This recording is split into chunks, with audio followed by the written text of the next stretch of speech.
El otro día tuve un día épico. Como muchos dirían, me salió todo a la perfección. Me levanté por la mañana, descansado, con ganas de comerme el mundo, y en el desayuno se me cayó una tostada.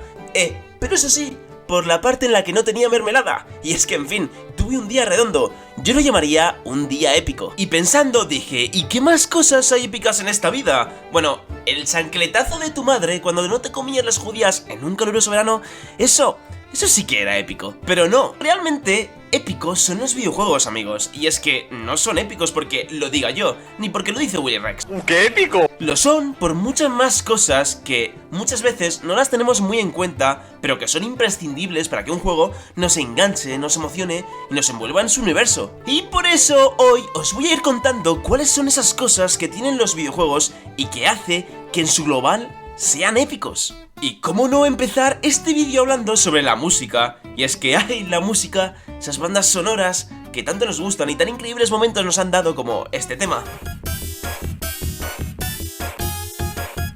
Bueno, a ver, excepto el tema del infierno de Sonic Spinball, que, Dios, no hay quien soporte este tema. En lo general, la música es un medio importantísimo en los videojuegos, y es que no hay más que poner esta sección del Doom con esta música.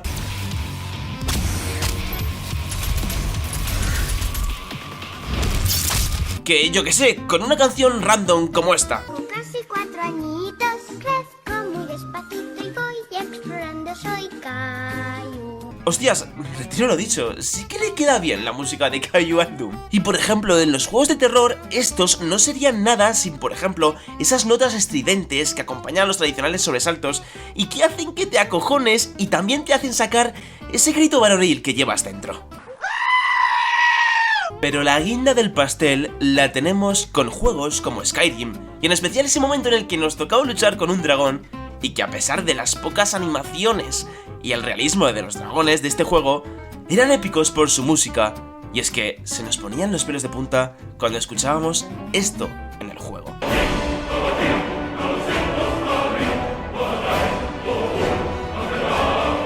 Y eso solo consigue una buena banda sonora, amigos. Y sí, la música está bien, pero sin duda la cosa más gratificante que me ha aportado este mundillo es esa sensación de estar atascado en un nivel en concreto o en un boss y una y otra vez mueres y mueres y mueres, pero finalmente en ese 50º intento en el que has estado a punto de tirar el mando por la ventana en más de una ocasión, de repente, como si fueses Goku activando el Ultra Instinto, todos tus sentidos se enfocan en un único objetivo, y ese es, que ni más ni menos, en reventar a ese hijo de la grandísima puta que te ha hecho morir una y otra vez. Hasta que de repente, con tan solo un punto de vida que le queda al boss, finalmente llega el momento de dar el golpe de gracia. ¡Y a tomar por culo, chaval! ¿Qué querías en serio? ¿Que de verdad no te iba a matar?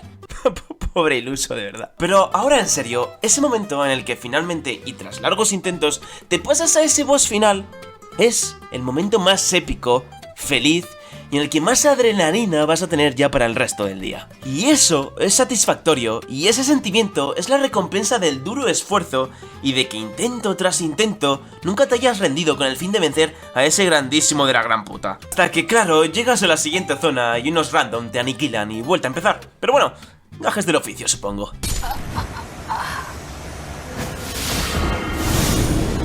Y cómo no, tener presente también al diseño artístico, a la producción visual, a cómo se ve el jueguico, básicamente. Y es que vamos a ver, los juegos nos tienen que entrar por los ojos, y hay algunos que lo hacen muy bien, teniendo diferentes estilos, como el arte retro en 2D, y que está basado en los sprites y en las técnicas que recuerdan a los juegos de antes, el arte cartoon, que ese es el estilo visual basado en la ilustración y en el dibujo animado. El arte único, que sin duda siempre funciona muy bien por lo original que muchas veces resulta ser y lo arriesgado que son. El arte realista, donde se intenta representar a la realidad con el uso de los colores, la iluminación, la fotografía y la ambientación. Y la mezcla, el mix, entre cartoon y realismo, llamado el arte estilizado, que en ocasiones queda simplemente brutales. Pero ¿a qué quiero llegar con todo esto? Pues que básicamente e independientemente del tipo de arte y diseño del juego, cuando se hacen bien, nos deleitan con momentos épicos y paisajes grandiosos que nos hacen ponernos los pelos de punta. Es que tan solo con ver el increíble trabajo con el Zelda Breath of the Wild y cómo el diseño artístico impone, ya en los primeros minutos de juego, nos deja ver lo importantísimo que es tener una buena dirección de arte en los videojuegos y lo mucho que deberíamos de valorar. El diseño artístico en los videojuegos es simplemente cine. Y sí, no digamos muy alto lo de cine, porque viene Hideo Kojima y lo próximo que hace es una película interactiva de 30 horas de duración y poniéndole la excusa de que es un juego. ¿Verdad, Death Stranding? ¿Cómo abusa de las cinemáticas el cabrón? Pero ¡ey! Tampoco le culpo, porque aunque sé que muchos jugadores solo quieren poder librarse de ellas con pulsar un botón, no podemos negar que una buena cinemática nos crea de las secuencias y momentos más épicos de un juego. Y es que ya desde los primeros juegos a CD, donde ya les permitían a los desarrolladores meter cinemáticas para acompañar en momentos concretos a la trama del videojuego, se crearían secuencias tan épicas como inmemorables, como puede ser esa clavada de espada en el pecho a Aeris, que, digo yo, chica, ¿no podías haberte lanzado un hechizo de cura que lo llevabas haciendo en todo el juego? En fin, como decía, hay cinemáticas increíbles en los videojuegos que sin ellas un videojuego no sería el mismo, aunque eso sí, podemos obviar al Zelda de la CDI o al Super Mario Bros, por favor. Eso hay que olvidarlo. Y bueno, tampoco quiero explayarme mucho más con este vídeo, pero la última cosa que para mí hace que los videojuegos sean el medio más épico que tenemos hoy en día es el Biomutant.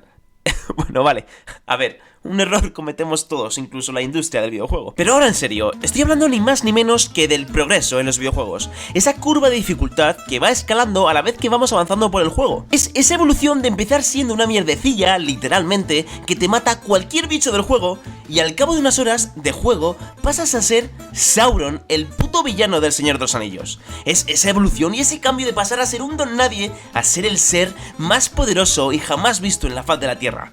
Esa evolución y esa sensación se le domina como épico. Y no es algo fácil de hacer precisamente, y muchos juegos no lo hacen bien, esta curva de dificultad y esa sensación de progreso en el juego. Y es que es un apartado tan importante como vital para hacer que el jugador se sienta satisfecho con las decenas de horas y horas que le ha invertido al juego. Y por supuesto, cómo no, todos estos apartados juntos hacen que un juego sea épico y legendario, y por eso nos gusta tanto y disfrutamos tanto con ellos. Y bueno, la conclusión que quería llegar con este vídeo es que hay tantos factores en un videojuego que muchas veces ni nos percatamos mientras jugamos y que son vitales para que con el tiempo se nos sean rememorables y nos queden a todos en nuestro recuerdo. Y creo que por estas cosas hacen a esta industria tan increíble y especial. Y nada, gente, hasta aquí el vídeo de hoy. Espero que os haya molado y hayáis pasado un momento entretenido. Por mi parte, como siempre, daros las gracias por todo el apoyo que me dais últimamente y dejarme en este vídeo algún like, comentario o alguna suscripción si os ha molado el vídeo. Nos vemos en el próximo con muchísimo más y hasta la próxima.